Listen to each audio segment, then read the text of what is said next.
This is the newest machine to the Audio Note factory. Tell us about this. This is huge. What does this machine do? And this has something to do with impregnating transformers, if I'm not mistaken. Well, we have a plan to make our own mains transformers in-house, because we have a design of mains transformers that is far more efficient than conventional designs. So we thought we'd invest in a vacuum pressure impregnation machine. There's only 2 of these machines in the UK. There's a couple of smaller ones, but this is the biggest one in the whole of the country. My goodness. And they're made in Spain. Okay. And the delivery times are rather long. It's somewhere in the region of 8-9 months. Mm-hmm.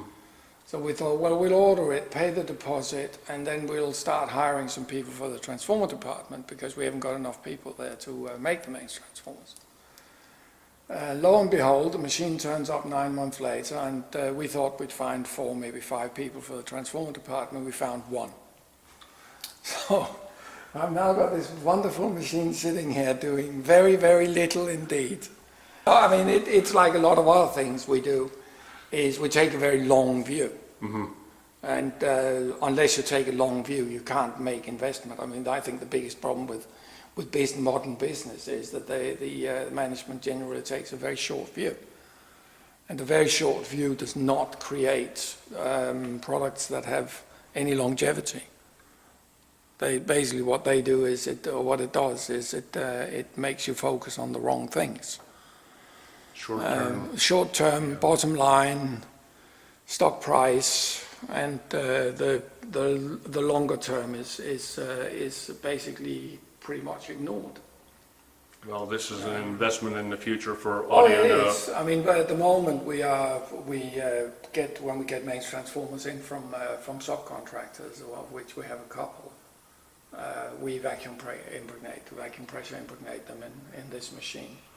And then what happens, viewers, Well, is the top of the machine lifts, this opens up, and then you have a basket. You haul the basket down, because I mean the transformers are very, very heavy. They're very heavy, so you have an overhead crane. They weigh 150 kilograms.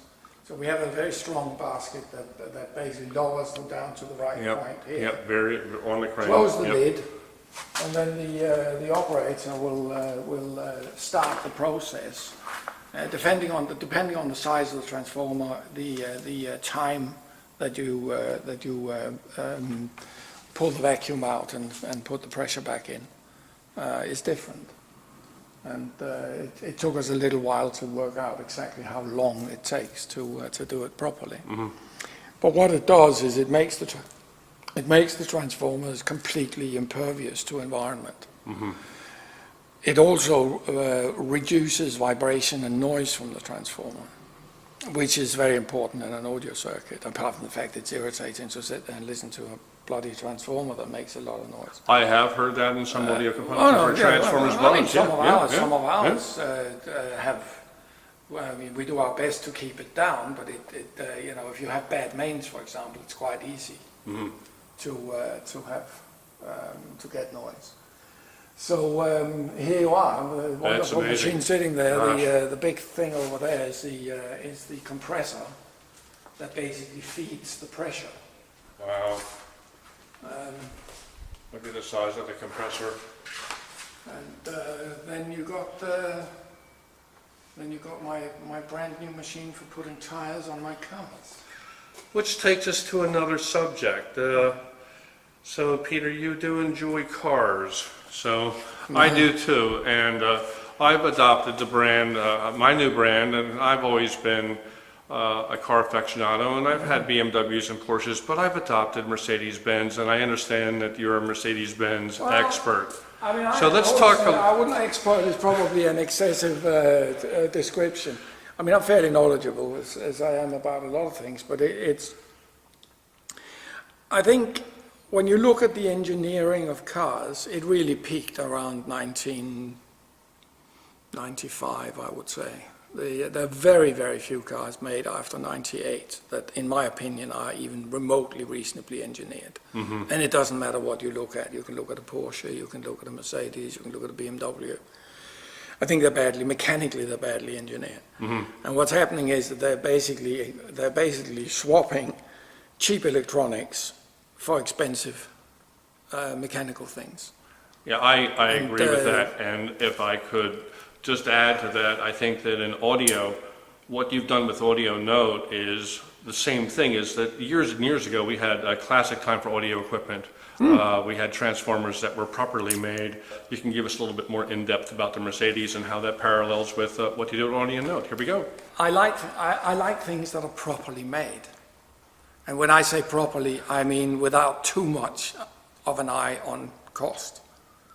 And I think Mercedes, up to sometime in the early 90s, Mercedes was probably the best example of that in a major manufacturing industry. We're here excluding anything to do with defense or military. I'm a pacifist. I think that anybody that knows what the numbers of Mercedes are, the W126, W124, and W140 were probably the finest examples of automotive engineering in the history of the motor car. Was that the 3.6? Was that one of them? The 3.6 is an AMG model. I have a couple of those. In fact, I think I have 3. I have several of the W126s. I have 5 or 6.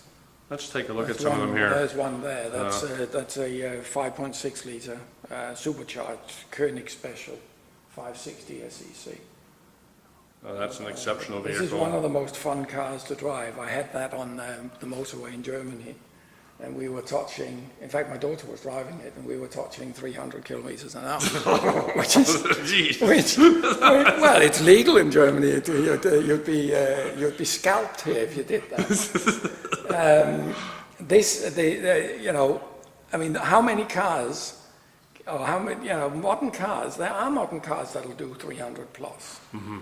But when you think that this car is nearly 30 years old, you think, well, how much progress have we actually made?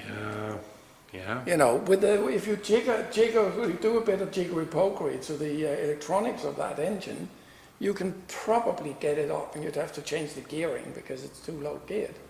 But you could probably get it up to do 320, 330 quite easily. And, how many cars are... And the other question, of course, is, where can you do that kind of speed apart from the motorways in Germany? That's the real question, yeah. And, I drive in Germany quite a lot, as we will be doing tomorrow and Wednesday. It's difficult to have these speeds. So why the car industry is focusing so much on absurdly high top speeds is completely beyond me. They should be focusing on completely different things. But of course, cars are now a fashion accessory and a vanity project.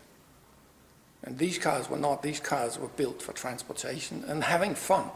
I don't think modern cars are any fun to drive.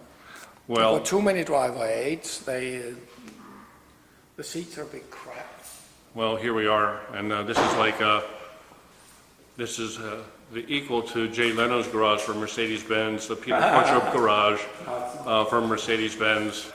And Peter and Mark, Peter's mechanic, what would you say is the rarest Mercedes in the collection?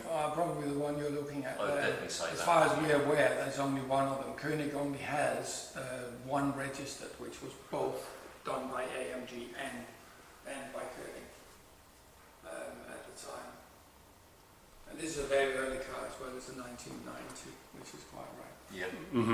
So it's what you call an R129, which is basically a W124 with a shortened chassis. Very short.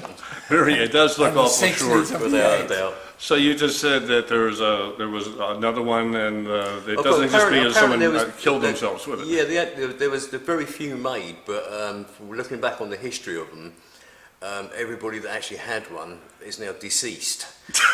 So we've actually nicknamed it the Black Widowmaker. I love it. It's called. So there's hope for the competition, yes. Yes, there is. Well, thank you very much, Peter. What a great show of a wonderful Mercedes collection. Just outstanding. Thank you.